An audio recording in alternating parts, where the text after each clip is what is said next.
निमिया के डारिया कटवजिनी बाबा, निमिया चिरैया के बसेर जी। कटी जाई है डारिया तो उड़ी जाई है चिरई, रही जाई है निमिया के ले जी। बेटी गर्भ जिनी बोला मोरे बाबा, बेटी पराई धन होई जी।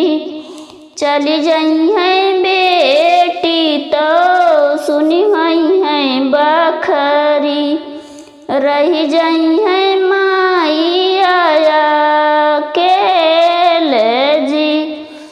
यतनी बचन सुनी माई हो कवन रानी, रोए मड़उआ के बीच जी। नौए महीनवा बेटी कोखिया में पाल, संकट सहले हजार जी। बड़े हो जातानी से बेटी तोहका तो पाले, वह बेटी जाई है ससुराल जी। डोलिया कहाँ रे लइके ठड़े दुल्हे रामा, सुन सासुआरा जे हमार जी। विद करा मोरी सासु अपन धैरिया, विद कर दुल्हन हमार जी।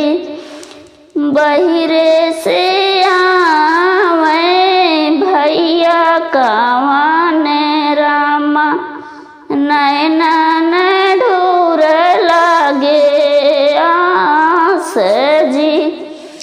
जौने बहिन संगे खेले आंगनवा, कैसे कह भेजी ससुराल जी। दुआरे के बैठे रोए बाबा कहवा रामा, द्वारे पे बैठे हैं बाबा कवन रामा, कैसे कह भेजी ससुराल जी। मड़े में